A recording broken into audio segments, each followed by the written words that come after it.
Hello friends, চলে এলাম আবারও আমার রান্নাঘরে তোমাদের সঙ্গে একটা নতুন রেসিপি শেয়ার করব বলে। আজকে আমি বানাচ্ছি ধনেপাতার আচার। সারা বছরের জন্য এইভাবে ধনেপাতার আচার কিন্তু তোমরা স্টক করে রেখে দিতে পারো, কারণ ধনেপাতার এই আচারটা কিন্তু সব কিছু দিয়েই কিন্তু খেতে ভালো লাগে, রুটি, পরোটা, ভাত সব দিয়ে। তার জন্য সবসময় তো ধনেপাতা অ্যাভেলেবেল পাওয়া যায় না, আর এখন শীতকাল, এখন ধনেপাতা অ্যাভেলেবেল সব সময় পাওয়া যাচ্ছে।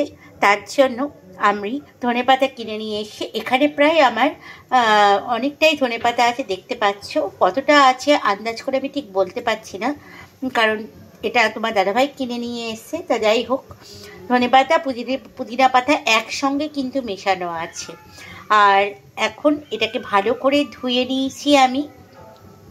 এবার ধুয়ে এখন জল ঝরিয়ে রাখা আছে। আর এর সঙ্গে আচার বানানোর জন্য লাগছে রসুন, কাঁচা লঙ্কা আর আদা। তা রসুনটা তোমরা গোটাও দিতে পারো, আর না হলে বেটেও দিতে পারো ধনেপাতার সঙ্গে। তা আমি এখানে বেটেই দিচ্ছি। তো প্রথমে জল ঝরিয়ে রাখা ধনেপাতাটা একটা মিক্সির মধ্যে নিয়ে রসুন, কাঁচা লঙ্কা, আদা সবগুলো একসঙ্গে বেটে নেব। তাই এখানে দেখো মিক্সির মধ্যে আমি সব নিয়ে নিয়েছি, এবার বেটে নেব। তো ধনেপাতাটা এখানে আমার বাটা হয়ে গেছে, দেখতেই পাচ্ছ। এইভাবে বেটে নিয়েছি। আর লাগছে এখানেই পাকা তেঁতুল। এখানে পাকা তেঁতুল আমি অনেকটাই নিয়েছি, আর জল দিয়ে ভালো করে ভিজিয়ে নিয়েছি। এবার চলো ধনেপাতার আচারটা করব। প্রথমে কড়াইয়ে সর্ষের তেল দেব। তো কড়াইয়ে সর্ষের তেল দিয়ে নিয়েছি। তেলের পরিমাণটা একটু বেশি দেবে, যেহেতু এটা আচার। আর আমি কিন্তু আগেই বলেছি, রসুনগুলো তোমরা গোটাও দিতে পারো বা রসুনগুলো বেটেও দিতে পারো। আমি এখানে কিন্তু বেটে নিয়েছি। এবার আমি এর মধ্যে শুকনো লঙ্কা ফোড়ন দেবো আর পাঁচফোড়ন দেবো। এখানে আমি শুকনো লঙ্কা ফোড়ন দিয়ে নিয়েছি। এবার আমি দেবো পাঁচফোড়ন। তো আমি এখানে ছোটো চামচের 1 চামচ পাঁচফোড়ন দিলাম। পাঁচফোড়নটা বেশি না দিলেও চলবে। এবার দেখো ভালো মতো ফোড়নটা দেওয়া হয়ে গেছে। এবার আমি যে বাটনাটা বেটে রেখেছি ধনেপাতা, সেটা এবার এর মধ্যে দিয়ে দেবো। তো যে বাটনাটা বেটে রেখেছিলাম সেটা এবার এর মধ্যে দিয়ে দিলাম। আর একটু জল আমি এর মধ্যে দিয়েছি, সামান্য পরিমাণ। মিক্সিটা ধুয়ে সেইটুকুটাই দিয়েছি। এবার আমি এর মধ্যে ছোটো চামচের 1 চামচ চিনি দেব, স্বাদ মতো লবণ আর হলুদ দেব। তো আমি এখানে ছোটো চামচের 1 চামচ চিনি দিয়ে দিলাম, স্বাদ মতো লবণ দিলাম,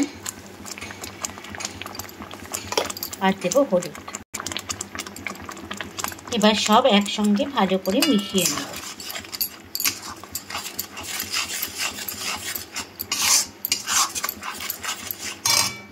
শীতকালে ধনেপাতা কিন্তু অ্যাভেলেবেল পাওয়া যায়, তার জন্য এরকম সারা বছরের জন্য তোমরা আচার বানিয়েই রাখতে পারো। ধনেপাতার আচার সব কিছুর সঙ্গে কিন্তু ধনেপাতার আচার খুব ভালো লাগে, বিশেষ করে রুটি, পরোটা এটার সঙ্গে তো ভীষণ ভালো লাগে।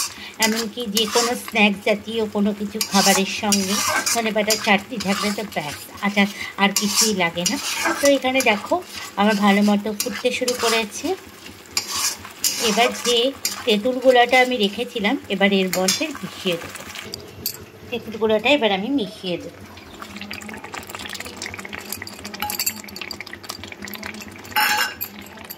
এবার আবারও ভালো মতো ফুটতে দেবো।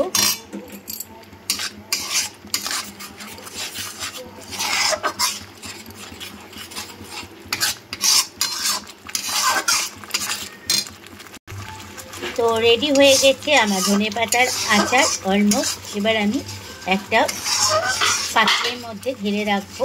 ঠান্ডা হয়ে গেলে আমি ওটাকে জারের মধ্যে ভরে রেখে দেবো সারা বছরের জন্য।